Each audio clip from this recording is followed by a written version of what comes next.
سامعین عزیز شان، کتاب خدمت قرآن مجید فرقان حمید کے جس مقام کی تلاوت کرنے کا شرف حاصل ہوا،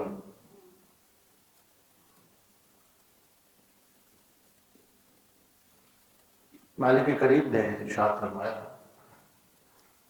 وَمَا آتَاكُمُ الرَّسُولُ فَخُذُوهُ وَمَا نَهَاكُمْ عَنْهُ فَانتَهُوا۔ رسول جو کچھ تمہیں دے وہ لے لو، اور جس سے روکے رک جاؤ۔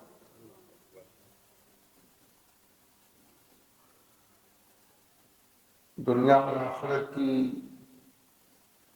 ہر کامیابی کی کنجی رسول کریم صلی اللہ علیہ وآلہ وسلم کی طاعت ہے۔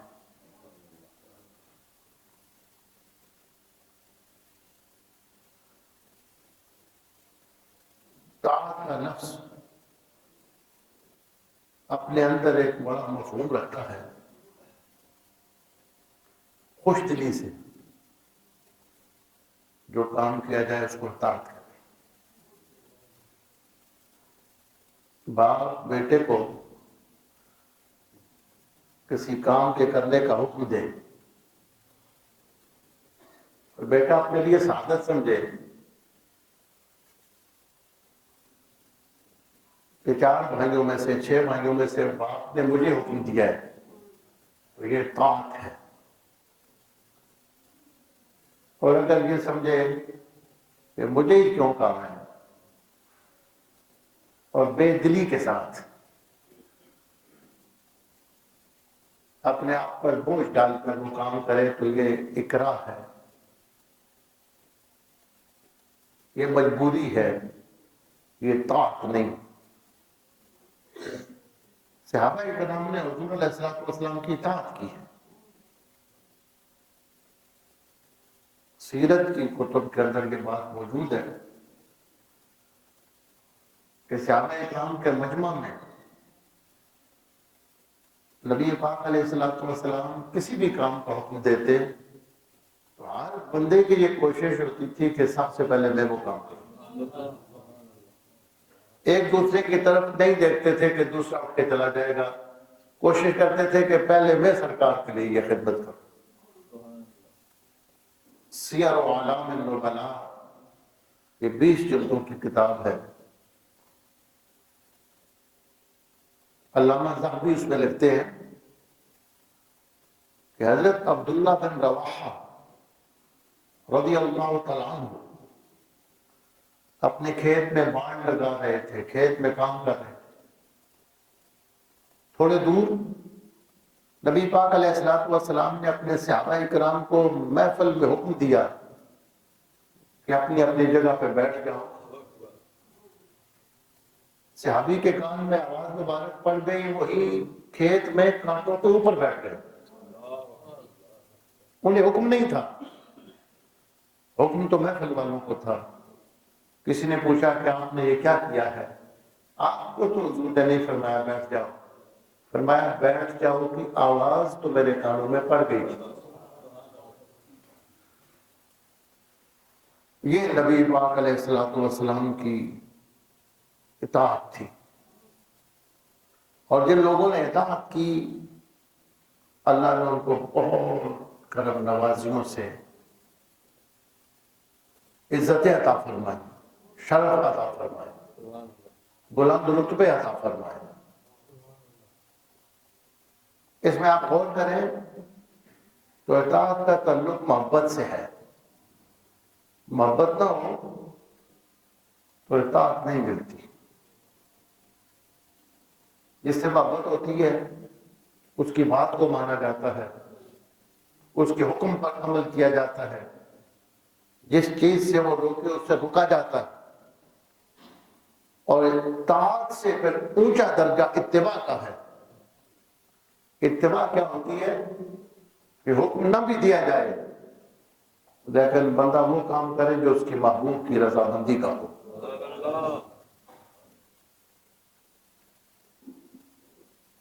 صحابہ اکرام کی زندگیوں کو دیکھیے. ایک بندے کے ہاتھ میں سونے کی انگوٹھی دیکھ کر نبی کریم علیہ السلام والسلام نے ناپسند فرمایا کہ سونے کا استعمال مرد کے لیے حرام ہے. آپ نے فرمایا تم یہ پسند کرتے ہو کہ دوزخ کی آگ کا انگارہ تمہارے ہاتھ میں ہو. اب سونے کی انگوٹھی مرد کے لیے جائز نہیں ہے.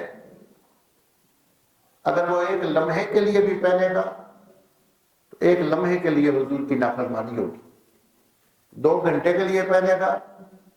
عام طور پر نکاحوں کے موقع پر دیکھا جاتا ہے کہ اچھے بھلے دیندار لوگ سونے کی انگوٹھی پہنی ہوتی ہے کہ تھوڑی دیر کے لیے پہنی ہے، سسرال والوں نے دی ہے، فلاں نے دی ہے.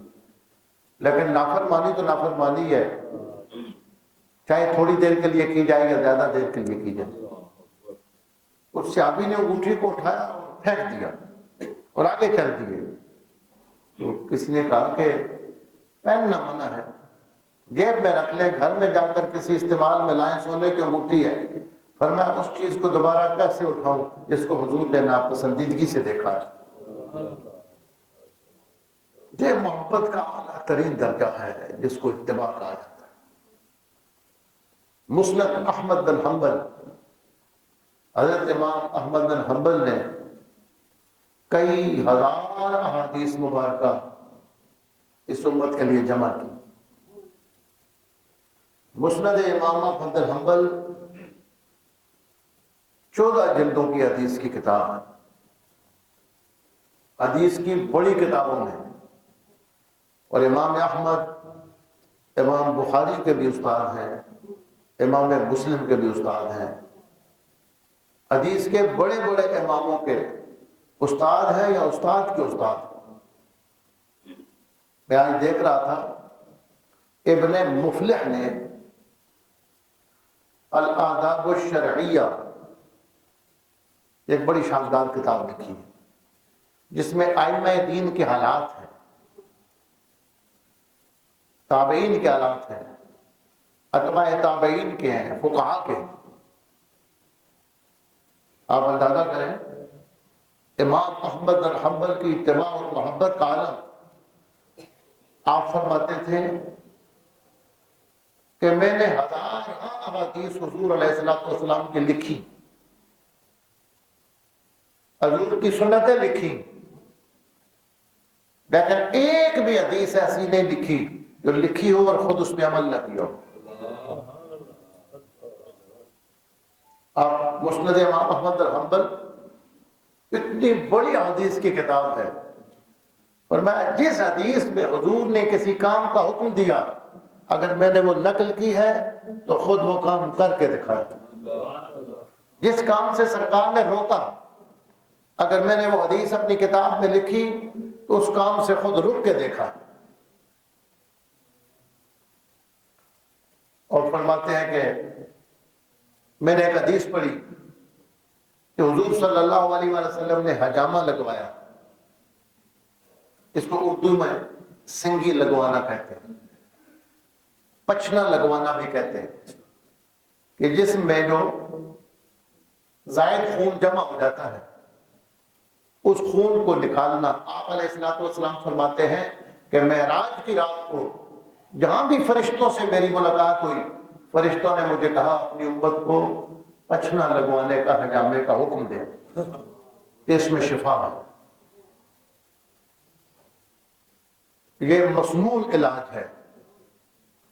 اور نبی پاک علیہ الصلوۃ والسلام نے فرمایا کہ اس کی بہترین تاریخیں چاند کی 17، 19 اور 21.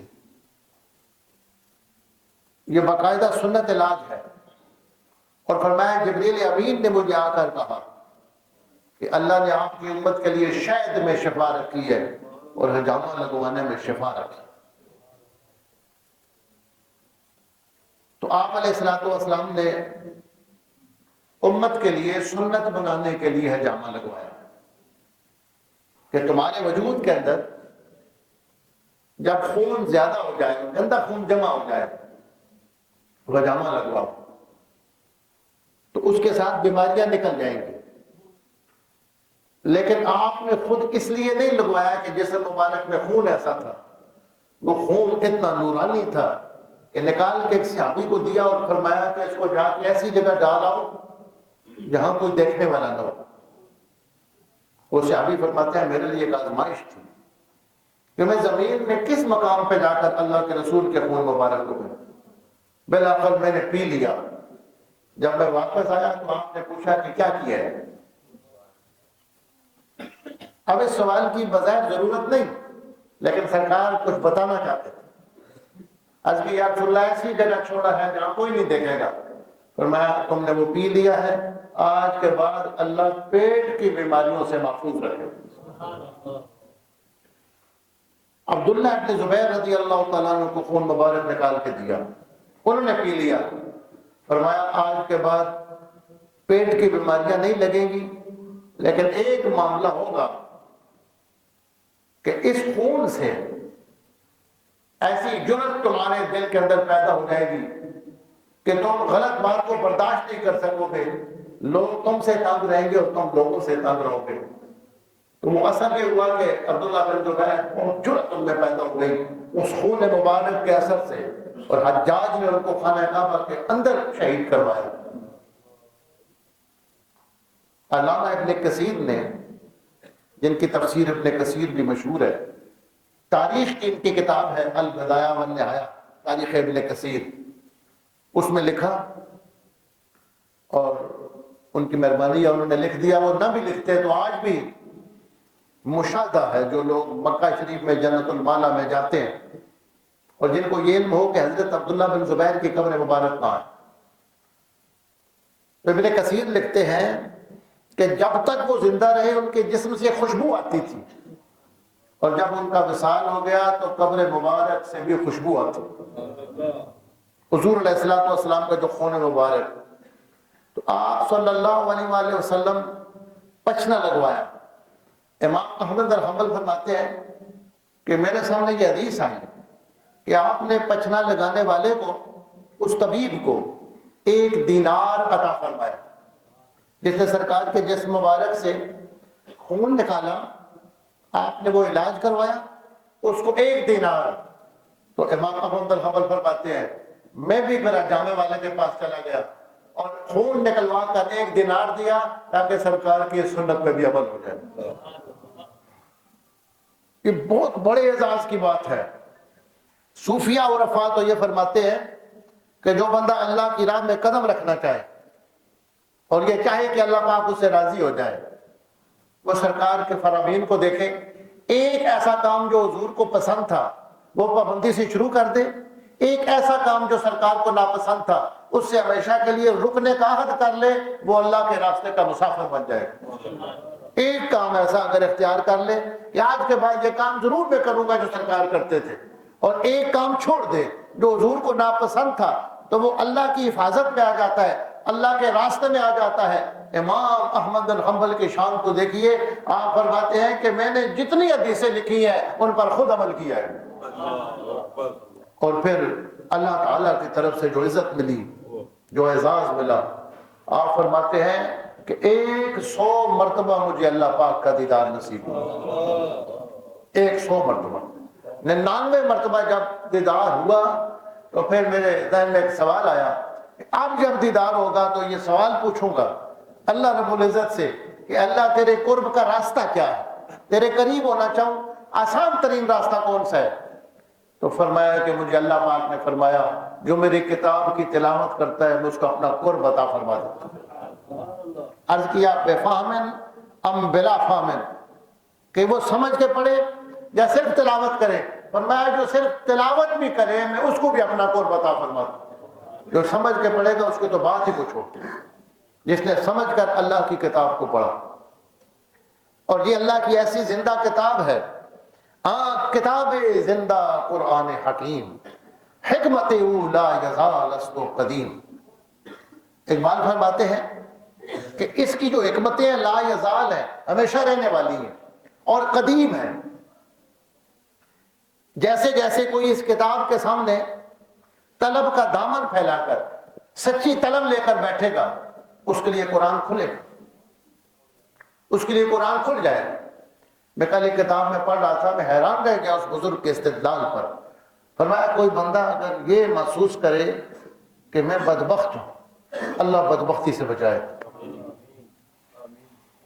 اللہ بدبختی سے ہم سب کو محفوظ فرمائے۔ جب بدبختی ہوتی ہے تو خیر کی توفیق نہیں ملتی۔ بندہ جب کسی کا بیان سنتا ہے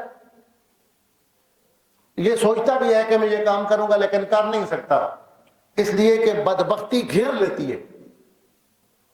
تو میں حیران رہ گیا، اس بزرگ نے استدلال کیا، فرمایا کہ جس بندے کو یہ محسوس ہو کہ مجھے نیکی کی توفیق نہیں مل رہی اور بدبختی کا شکار ہو گیا ہوں، وہ اپنی ماں سے اچھا سلوک شروع کر دے۔ اگر ماں زندہ ہے تو اس کی خدمت کرے، اس کو راضی کرے۔ اگر وہ دنیا سے پردہ کر چکی ہے تو پھر اس کی قبر پہ جائے، اس کے لیے اچھے اچھے کام کرے، اس کی طرف سے صدقات کرے۔ فرمایا جو ماں کے ساتھ اس نے سلوک کرتا ہے وہ شقی نہیں رہتا، بدبخت نہیں رہتا۔ پوچھا گیا کہ آپ نے یہ بات کہاں سے لی ہے؟ فرمایا قرآن سے لی ہے۔ وَبَرًّا بِوَالِدَتِي وَلَمْ يَجْعَلْنِي شَقِيًّا، اللہ نے مجھے بدبخت نہیں بنایا، میں اپنی ماں کی فرمانبرداری کرنے والا ہوں، میں اپنی ماں کے ساتھ اس نے سلوک کرنے والا ہوں۔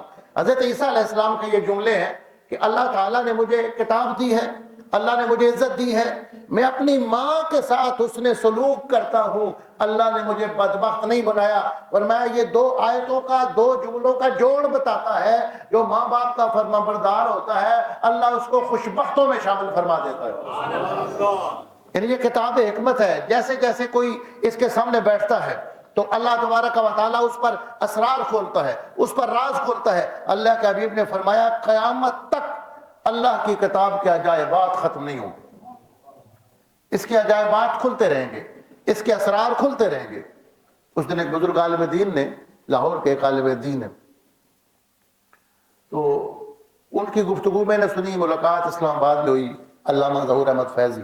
دیانت کا تقاضا یہ ہوتا ہے کہ آپ جس سے کوئی علم کی بات سنیں آگے پوری پہنچائیں، اس میں گڑبڑ نہ کریں۔ یہ اللہ کا طریقہ ہے۔ بعض لوگ اچھے اچھے لوگوں سے علم کی بات سنتے ہیں، آگے اپنے حوالے سے بیان کرتے ہیں، جس سے جو بات، یہ دیانت کا تقاضا ہوتا ہے۔ میرے حضرت اتنے دیانت کا خیال رکھتے تھے کہ آپ نے ایک بار ایک وظیفہ لکھا، ایک کتاب تھی، یہ اچ شریف والے جو بڑے بزرگ گزرے ہیں تو ان کے ملفوظات تھے، اس میں ایک وظیفہ تھا، حضرت سیدنا امام تقی نے وہ وظیفہ بیان کیا، تو فارسی کتاب سے آپ نے وہ وظیفہ نقل کیا ایک کتاب میں، اور فارسی میں لکھا امام تقی رحمت اللہ علیہ فرمود، کہ امام تقی رحمت اللہ علیہ نے یہ بات فرمائی۔ تو میں نے حضرت عرض کیا کہ حضرت ہم تو اہل بیت کو علیہ السلام کہتے ہیں، تو آپ نے رحمت اللہ علیہ لکھا ہے۔ فرمایا میں بھی علیہ السلام کہتا ہوں، لیکن کتاب کے مصنف نے رحمت اللہ علیہ لکھا، دیانت کا تقاضا یہ ہے کہ اس کے جملے میں کوئی تبدیلی نہ کی جائے۔ دیانت کا تقاضا یہ ہے کہ جیسا اس نے لکھا ہے اسی طرح آگے بیان کیا جائے۔ اگر اس طرح دیانت کے ساتھ علم منتقل ہو تو پھر لطف آتا ہے، اللہ اسرار بھی کھولتا ہے۔ تو وہ فرمانے لگے، میں قرآن مجید پڑھ رہا تھا کہ اللہ پاک نے فرمایا کہ انسان کی عادت یہ ہے کہ جب اس کو دولت دیتے ہیں، جب ہم اس کو نوازتے ہیں، اس کو نعمتیں دیتے ہیں، تو وہ کہتے ہیں ربی اکرمن، میرے رب نے مجھے عزت دی ہے۔ اور جب ہم تھوڑا سا اس کو کھینچتے ہیں اور اس کا رزق تنگ کرتے ہیں تو وہ کہتے ہیں ربی اہانن، میرے رب نے میری توہین کر دی۔ یہ فطرت انسانی ہے، جب نعمتیں دی جائیں تو کہتے ہیں اللہ نے میری بڑی عزتیں دی ہیں، جب ہم اس کا رزق تنگ کر دیتے ہیں کہتے ہیں میرے رب نے میری توہین کر دی ہے۔ اللہ نے فرمایا بلّہ، ہرگز ایسا نہیں، ایسا نہیں ہے کہ رب نے تمہاری توہین کی ہے۔ بلّہ تکرمون الیتیم، تمہاری ذلت اور توہین اور تمہاری رسوائی کی وجہ یہ ہے کہ تم یتیموں کی عزت نہیں کرتے۔ لا تکرمون الیتیم، تم یتیموں کی عزت نہیں کرتے ہو، مسکینوں کو کھانا نہیں کھلاتے ہو۔ کیا مطلب؟ اگر تم یتیموں کی عزت کرتے اور مسکینوں کو کھانا کھلاتے، اللہ تمہیں ذلیل نہ ہونے دیتا۔ اس کا مطلب یہ ہے کہ جو یتیم کی عزت کرتا ہے، یتیم کا خیال کرتا ہے، اللہ کے حبیب علیہ السلام نے فرمایا انا وکافل الیتیم کہاتین، آپ نے ایک انگلی مبارک دوسری انگلی مبارک کے ساتھ جوڑ کر ارشاد فرمایا جس طرح یہ دو انگلیاں ایک دوسرے کے قریب ہیں، قیامت کے دن یتیم کی پرورش کرنے والا میرے اتنا قریب ہوگا، اتنا میرے قریب ہوگا۔ یہ اعزاز احادیث مبارکہ کو تلاش کرنے کے بعد صرف دو قسم کے لوگوں کے لیے حضور نے ارشاد فرمایا۔ فرمایا ایک یتیم کی پرورش کرنے والا، فرمایا ایک ایسی خاتون جو جوانی میں مناسب عمر میں بیوہ ہو جائے، پھر اس کے بچے ہوں، اس کو دوسری شادی کی حاجت بھی ہو، لیکن ان بچوں پر وہ بیٹھی رہے، ان کی تربیت کرے، اور اس لیے دوسرا نکاح نہ کرے کہ میرے بچے رل جائیں گے، میرے بچے خراب ہو جائیں گے، بچوں کی خاطر وہ اگر بیٹھی رہے، حضور نے فرمایا وہ قیامت کے میرے اتنے قریب ہوگی جتنا ایک انگلی دوسری انگلی کے قریب۔ یہ صحیح حدیث ہے نبی پاک علیہ الصلوۃ والسلام کی۔ کلا بلا تکرمون الیتیم، جو مسکینوں کو کھانا کھلاتا ہے، جو غریبوں کا خیال رکھتا ہے، اللہ کسی مقام پر بھی اس کو رسوا نہیں ہونے دیتے۔ ایسے موقع ہو کہ لوگ اس کو ذلیل کرنے پہ آئے ہوئے ہوں، اور ایک جرگہ بیٹھا ہوا کہ آج اس کو ذلیل کریں گے، اللہ تعالیٰ خود اس کی عزت کی حفاظت فرمائے۔ جو غالب کا ایک شعر یاد آ گیا ہے، وہ موضوع سے مناسب آ گیا، اس نے تو کسی اور عنوان پہ کہا ہے، تھی خبر گرم کہ غالب کے اڑیں گے پرزے۔ لوگ سارے شور مچا رہے تھے کہ آج اس کی عزت تو چلی جائے گی، یہ ذلیل ہو جائے گا۔ تھی خبر گرم کہ غالب کے اڑیں گے پرزے، دیکھنے ہم بھی گئے تھے پھر تماشا نہ ہوا۔ ہم بھی گئے تھے لیکن اللہ نے اس کی عزت کو بچا لیا۔ اور مظفر وارثی رحمۃ اللہ علیہ نے اس بات کو بیان کیا ہے کہ کئی مقام پہ بندہ ذلیل ہو رہا ہوتا ہے، لیکن حضور کی توجہ ہوتی ہے، اللہ اس کی عزت کو بچا لیتا ہے۔ اور کمال خوبی سے مظفر نے اس مفہوم کو بیان کیا ہے۔ فرماتے ہیں جاتا ہوا وقار ملا ان کے نام پہ، عزت جا رہی تھی، وقار جا رہا تھا، لیکن سرکار دو عالم کا حوالہ آ گیا، ان کی نسبت آ گئی، عزت بچ گئی۔ جاتا ہوا وقار ملا ان کے نام پہ، سر سے گری تو ہاتھ پہ دستار رک گئی۔ جاتا ہوا وقار ملا ان کے نام پہ، سر سے گری تو ہاتھ پہ دستار رک گئی۔ اور پابند روز و شب نہ تھی معراج مصطفیٰ، جب وہ چلے تو وقت کی رفتار رک گئی۔ جاتا ہوا وقار ملا ان کے نام پہ۔ فرمایا تمہاری ذلت کی وجہ یہ ہے تم یتیموں کا خیال نہیں رکھتے، تم یتیموں کا میں موضوع سے تھوڑا سا مناسب بات کر رہا ہوں، کچھ لوگوں کو حیا کرنی چاہیے۔ عام آج کے دور کے کسی یتیم کا جو خیال رکھے اس کے لیے تو اتنی عزتیں ہیں، جس نے جناب محمد رسول اللہ کا خیال رکھا، اس ابو طالب کو اللہ نے کتنی عزت عطا فرمائی، جس نے کائنات کے سب سے بڑے رسول، کائنات کے سب سے بڑے بندے جن کو اللہ تبارک و تعالیٰ نے یتیمی سے گزارا اور حضور کے چچا ان کے سہارا بنے، ان کو اللہ کے ہاں کتنی عزتیں ہوگی۔ اللہ ہمیں سوچ اور سمجھ عطا فرمائے۔ کلا بل لا تکرمون الیتیم۔ اب یہ آپ دیکھیے، یہ قرآن نے بیان کیا ہے، مسکینوں کو کھانا کھلانے والا، بیواؤں کا خیال رکھنے والا، وہ ذلیل نہیں ہوگا۔ اور آپ پہلی وحی اترنے کے بعد بخاری میں حضرت ام المومنین سیدہ خدیجہ کا بیان پڑھیں، جو کچھ بعد میں قرآن نے بیان کیا سیدہ خدیجہ نے پہلے بیان کیا۔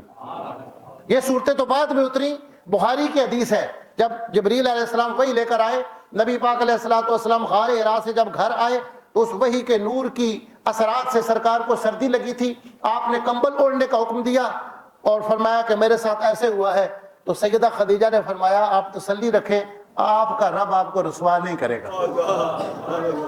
یہ بخاری کی حدیث، آپ کا رب آپ کو، اس لیے کہ تحمل القلہ، جو آپ تو ایسے بوجھ اٹھانے والے ہیں، جو بندہ خود کسی پر بوجھ ہو آپ اس کا بھی بوجھ اٹھانے والے ہیں، آپ بیواؤں کا خیال کرنے والے ہیں، آپ مسکینوں کا خیال رکھنے والے ہیں۔ جو ایسے کام کرے اللہ اس کو رسوا نہیں ہونے دیتا۔ قرآن نے بعد میں وحی میں بتایا ایسا کام کرنے والے کو خدا عزت دیتا ہے، رسوا نہیں کرتا۔ سیدہ خدیجہ کو حضور کے قرب کی وجہ سے وہ دل کے اندر نورانیت تھی، قرآن نے جس چیز کو بعد میں بیان کیا سیدہ خدیجہ نے پہلے بیان کیا۔ یہ بڑا اہم مقام ہے قرآن مجید کا۔ یہ اللہ تبارک و تعالیٰ کے حبیب علیہ السلام سے جیسے جیسے نسبت مضبوط ہوتی ہے۔ علامہ اقبال رحمۃ اللہ علیہ بہت دانا تھے، میں اکثر کئی بار بالکل ارادہ نہیں ہوتا کہ آج ان کی کوئی بات کروں گا، لیکن ایسے نہیں ہوتا کہ قرآن کی بات کی جائے اور اقبال رہ جائے، ایسا قرآن کے ساتھ ان کا تعلق تھا۔ اقبال کے دوست تھے نیاز الدین خان، ان کو سرکار دو عالم علیہ السلام کی زیارت نصیب ہوئی، اقبال نامہ یا مکاتیب اقبال، علامہ اقبال نے زندگی میں جو خط لکھے وہ ایک جگہ جمع کیے گئے ہیں، لاہور سے اقبال اکیڈمی نے شائع کی۔ اقبال نے اپنے دوست کو مبارکباد دی اور فرمایا کہ آپ کو مبارک ہو، اس گئے گزرے دور میں آپ کو اللہ کے حبیب کی زیارت نصیب ہوئی۔ پھر اقبال نے فرمایا کہ اپنے دل کے اندر جو نسبت محمدی ہے اس کو زیادہ پیدا کرو، کوشش کرو کہ تمہارے دل کو حضور پاک کے دل مبارک سے جو نسبت ہو چکی ہے یہ زیادہ ہو، اور فرمایا اس کا طریقہ میں بتا دیتا ہوں، قرآن مجید کی تلاوت زیادہ کرو۔ جب قرآن مجید کی تلاوت زیادہ کرو گے تو تمہارے دل کے اندر جو نسبت محمدی ہے یہ اور زیادہ ہو جائے گی۔ اب میں اس بات کو کھولتا ہوں جو حضرت امام شارانی رحمۃ اللہ علیہ نے طبقات الکبریٰ میں بیان کی ہے۔ اب اقبال نے شاید امام شارانی کی طبقات ان کے زمانے میں شائع ہوئی یا نہیں ہوئی، لیکن انہوں نے بھی یہی بات کی۔ فرمایا جب کوئی بندہ تلاوت قرآن مجید کرتا ہے تو قرآن مجید کا ایسا جلال ہے کہ انسانی دل تو کیا پہاڑ بھی اس کو برداشت نہیں کر سکتے، ایک حرف کو بھی۔ اس لیے بندہ جب تلاوت کرتا ہے تو براہ راست ڈائریکٹ بندے کے دل پر اس کا نور نہیں آتا، پہلے جناب محمد رسول اللہ کے دل مبارک پہ آتا۔ نے قرآن کو نازل کیا تھا، وہاں سے جس طرح ایک ٹرانسفارمر ہوتا ہے تو وہاں سے ضرورت کے مطابق بجلی لوگوں کے گھروں میں آتی ہے، تو حضور علیہ الصلوۃ والسلام کا جو قلب مبارک ہے وہاں سے جتنی مومن کو ضرورت ہوتی ہے، جتنی اس کی برداشت ہوتی ہے، اتنا اس کے سینے میں پھر نور آتا ہے۔ جب آپ تلاوت کرتے ہیں تو اللہ کی عرش سے نور اترنا شروع ہوتا ہے، اور پھر حضور کے قلب مبارک سے، دل انور سے ہو کر پھر مومن کے دل تک آتا ہے۔ اس طرح یہ سلسلہ چلنا شروع ہو جاتا ہے، جتنی زیادہ کوئی تلاوت کرتا ہے اس کا دل اتنا محمد رسول اللہ کے دل کے قریب ہوتا ہے۔ اور اقبال نے فرمایا کہ میرا اپنا عقیدہ یہ ہے کہ جس طرح ظاہری آیات مبارکہ میں صحابہ اکرام حضور سے فیض حاصل کرتے تھے، آج بھی امت وہ فیض حاصل کر سکتی، لیکن یہ سب اپنی اپنی کیفیت کی بات ہے، اپنی اپنی استعداد کی بات ہے، کیپیسٹی کی بات ہے۔ لیکن ایک بات اس اور زائد عرض کرتا ہوں کہ وہاں استعداد بھی نہیں دیکھی جاتی۔ کبھی ایسے ہوتا ہے استعداد نہیں ہوتی، برتن اتنا زیادہ نہیں ہوتا، اس بارگاہ میں انتظام ہے کہ استعداد بھی عطا ہو جاتی، کیپیسٹی بھی وہاں سے مل جاتی ہے۔ وہ بارگاہ رسالت میں اتنا فیض ہے۔ حضرت سیدنا عبدالعزیز دباغ مراکش کے بڑے بزرگ گزرے ہیں، مراکش کے، ان پر قرآن مجید کے ایسے اسرار کھلے تھے کہ عقل انسانی دنگ رہ جاتی۔ ایک دن کسی مدرسہ میں پڑھنے کے لیے نہیں گئے، پیدائشی طور پر اس طرف تھے بھی نہیں۔ 17 سال کی عمر مبارک کے بعد جناب خضر علیہ السلام سے ملاقات ہوئی تو انہوں نے ایک تھوڑی سی دعا بتائی، وہ دعا پڑھنے لگے۔ اس دعا کا اثر یہ ہوا کہ دل مصطفیٰ کے قریب ہو گیا۔ اس امت کے اندر جو حضور صلی اللہ علیہ وآلہ وسلم کے معجزات لوگوں سے ظاہر ہوئے، قیامت تک اس امت کے اندر ایسے لوگ پیدا ہوں گے مختلف علاقوں کے اندر، ظاہری طور پر جنہوں نے کسی سے پڑھا نہیں ہوگا، لیکن ان کے پاس ایسا علم ہوگا کہ قرآن و حدیث پڑھانے والے بھی ان کے پاس فیض لینے کے لیے آئیں گے۔ حضرت سیدی ابو العباس احمد تیجانی جواہر المعانی، ایک جلد کی ان کی کتاب ہے، اس میں فرماتے ہیں یہ قیامت تک ہوگا، اور یہ اس لیے ہوگا کہ دنیا کو یہ پتہ چل جائے جس کی امت میں ایسے لوگ ہیں، استادوں کے پڑھائے بغیر اتنے علم والے ہیں، اس نبی کو اللہ نے کتنا علم عطا فرمایا۔ فرمایا کہ سرکار کے معجزے کا تسلسل ہوگا، قیامت تک ایسے ہوگا، اور ایسے لوگ اس امت کے اندر۔ میں نے خود اپنے حضرت صاحب دیکھے ہیں، ہم جب مدرسہ میں پڑھتے تھے نحو کی کتابیں، اصول کی کتابیں، تو ہم کوئی سوال مشکل ہوتا تھا تو ہم کہتے تھے جا کر آج پوچھیں گے، تو حضرت سوال ہم کرتے ایسے جواب دیتے جیسے ابھی ابھی کتاب پڑھا کے بیٹھے ہوئے۔ میں کئی مقامات پہ یہ چیزیں بیان کرتا رہتا ہوں کہ عقل حیران رہ جاتی تھی کہ اللہ تعالیٰ نے تو فرماتے تھے کہ میرے پاس کیا ہے، نبی پاک علیہ الصلوۃ والسلام کے وہ علوم آپ کے پاس سینے پر منکشف ہوئے تھے۔ تو حضرت سیدی عبدالعزیز دباغ فرماتے ہیں کہ یہ جو رحمت للعالمینی ہے اس کا امت کے ساتھ کیا تعلق ہے، کہ حضور عالمین کے لیے رحمت ہے اور مومنین کے لیے خصوصی رحمت ہے۔ سورہ توبہ کی آخری سے پہلی آیت میں فرمایا کہ بالمؤمنین رؤوف الرحیم، کہ سرکار مومنین کے لیے رؤوف بھی ہیں اور رحیم بھی ہیں۔ یہ مقام مصطفیٰ ہے، قرآن میں رؤوف الرحیم اللہ کے نام بھی ہے، اور اللہ نے اپنے دونوں نام اپنے حبیب کو عطا فرمائے کہ میں بھی رؤوف الرحیم ہوں اور میرا محبوب بھی رؤوف الرحیم ہے، رؤوف بالمؤمنین رؤوف الرحیم۔ تو فرمایا کہ ہم نے جو دیکھا ہے، اللہ نے جو ہمارے لیے راز کھولے ہیں وہ یہ ہے کہ حضور صلی اللہ علیہ وآلہ وسلم اپنی قبر مبارک کے اندر ہیں، اور آپ کے دل مبارک سے کروڑوں کی تعداد میں نور کی تاریں نکلتی ہیں، اور ہر تار ایمان والے کلمہ پڑھنے والے کے دل سے جڑی ہوئی ہے، اس کا ایمان سلامت رہتا ہے۔ اگر اس سے کوئی گستاخی ہو جائے، کوئی توہین ہو جائے، تو پھر وہ تار ٹوٹ جاتی ہے، ورنہ وہ تار ایسی ہے جس سے ایمان سلامت رہتا ہے۔ اگر وہ تار ٹوٹ جائے تو ایمان سلامت نہیں رہتا۔ جیسے ہی کوئی مومن بھٹکنے لگتا ہے، اللہ کے حبیب کی توجہ ہوتی ہے اور اس کا دل گمراہ ہونے سے محفوظ ہو جاتا ہے۔ شاعروں پر بھی اللہ کی کتنی مہربانی ہوتی ہے۔ یہ گجر خان کے ایک شاعر ہیں، انہوں نے نعت کا ایک شعر لکھا ہے، میں حیران رہ گیا کہ ممکن ہے انہوں نے سید عبدالعزیز دباغ کی کتاب کو نہ پڑھا ہو، لیکن شعر کمال کا۔